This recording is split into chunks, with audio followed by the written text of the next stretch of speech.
One of the challenging aspirations of humankind is to make itself a multi-planetary species. मतलब कि एक से ज़्यादा प्लैनेट में बसना. और ये कोई शौक नहीं है, it is necessary. More than 99% of all species that ever lived on this planet have been wiped out. Dinosaurs नहीं बचा, तो हमारी कितनी चांसेस है? हम जितना कुछ अचीव किए, प्रोग्रेस किए, ह्यूमन बायोलॉजी, एस्ट्रोनॉमी, टेक्नोलॉजी, और इतना कुछ बाद हम बैठकर किसी एस्ट्रॉयड का वेट नहीं कर सकते हैं जो आए और एक झटके में हम सबको ख़त्म कर दे. हमें शिफ्ट करना होगा ताकि हम अपने सर्वाइवल के चांसेस को बढ़ा सकें. We are not going gentle into that good night.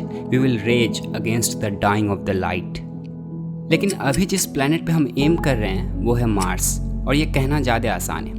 Mars habitable नहीं है तो पहले उसे टेराफॉर्म करना पड़ेगा, वहाँ लाइफ सपोर्टिंग इन्वायरमेंट बनाना पड़ेगा, और उससे भी पहले हमें वहाँ पहुँचना पड़ेगा.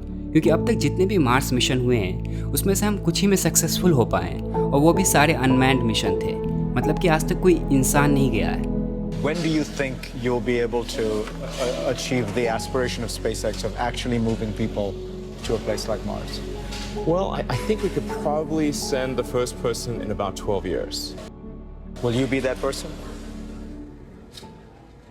Only if I'm confident that SpaceX will be fine if I die. क्योंकि रिस्क बहुत हाई है. मार्स में रेडिएशन का रिस्क है, वहाँ की सॉइल में टॉक्सिसिटी ज़्यादा है, हमें वहाँ के एटमॉस्फेयर के बारे में बहुत कुछ मालूम नहीं है, और भी बहुत कुछ है जो लाइफ थ्रेटनिंग हो सकता है.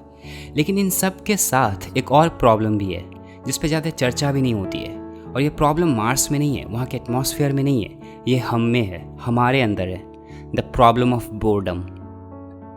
मार्स तक पहुँचने में अप्रॉक्सीमेटली 200 से 400 दिन लग सकता है, और इतना दिन एक छोटे से स्पेस कैप्सूल में कुछ लोगों के साथ रिपीटेटिव डेली वर्क करते हुए बिताना जिसमें एरर मार्जिन भी कम हो, ये बहुत ही चैलेंजिंग है साइकोलॉजिकली. वैसे एस्ट्रोनॉट्स स्पेस में काफ़ी दिन बिताते हैं जैसे कि स्पेस स्टेशन में, लेकिन स्पेस स्टेशन की दूरी काफ़ी नज़दीक होती है compare to Mars of course. जैसे कि इंटरनेशनल स्पेस स्टेशन अर्थ से 400 किलोमीटर के हाइट पे ऑर्बिट करता है, तो वहाँ एस्ट्रोनॉट्स अपने लीजर टाइम में अर्थ को देखते हैं, फोटोग्राफी करते हैं. क्योंकि अर्थ को स्पेस से देखना आपकी ज़िंदगी का अद्भुत नज़ारा होता है, एक अनोखा अनुभव होता है. It's truly astonishing.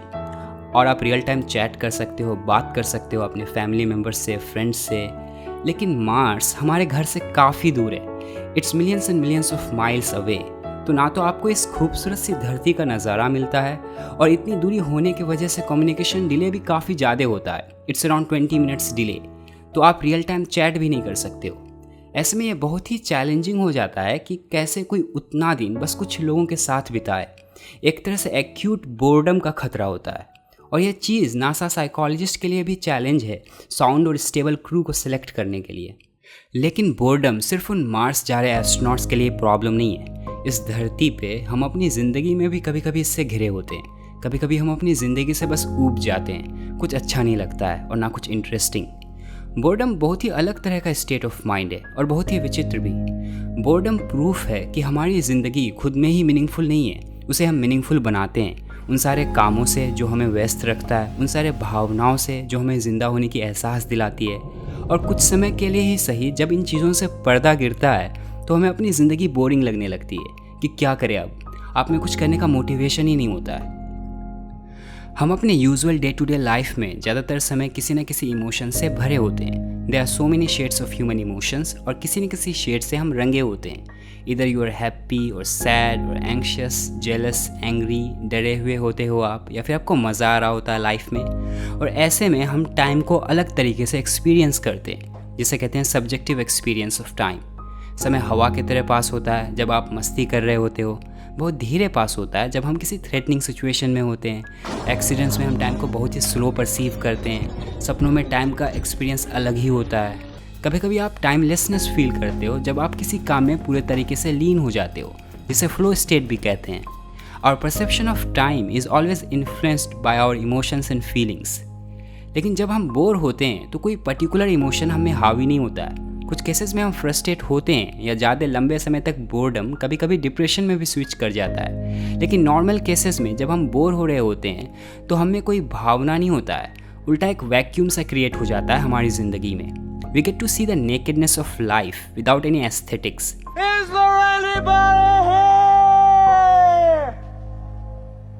we get to realize that life is so fucking boring if we don't have meanings and beliefs attached to it.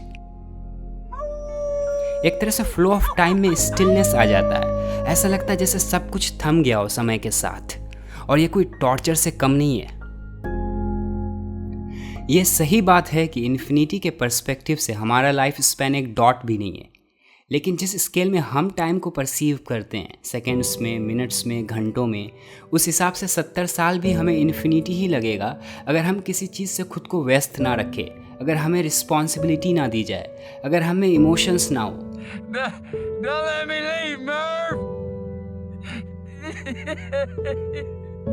और 70 साल क्या, हमसे तो 5 मिनट भी खाली नहीं बैठा जाता।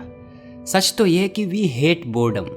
ऐसा जब कोई सिचुएशन आता है तो हम कोई एस्केप खोज लेते हैं, और ये एस्केप आज के डेट में हमें हमारी मोबाइल फ़ोन्स और डिजिटल डिवाइस में मिलती है, जो एक तरह से वर्चुअली इम्पॉसिबल कर दिया है किसी के लिए बोर होना।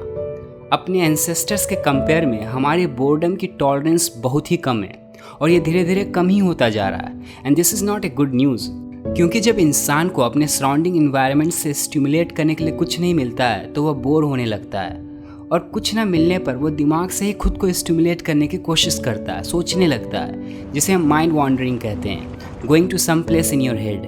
और यह चीज़ क्रिएटिव थिंकिंग को भी स्टिमुलेट करती है।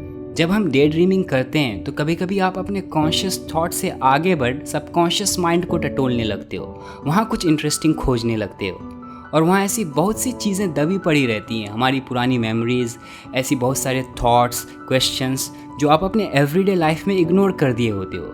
लेकिन कभी कभी इन्हीं चीज़ों से आप कनेक्शंस फॉर्म कर सकते हो। You get into a dialogue with your own subconscious. कभी कभी आपको अगला पैराग्राफ लिखने का आइडिया मिल जाता है, तो कभी कोई बिजनेस प्लान, कई दिनों से सता रहे किसी समस्या का समाधान भी मिलता है।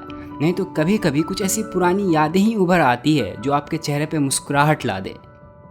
लेकिन अफसोस ऐसा होता नहीं है हमें से ज़्यादातर लोगों के साथ, क्योंकि आज के डेट में हमें 1 मिनट के लिए कहीं वेट क्या करना पड़ता है, हम झट से अपना फ़ोन निकाल लेते हैं। अपने इर्द गिर्द की दुनिया तो दूर, हम अपने फ़ोन में ही घंटों बिता सकते हैं बिना बोर हुए।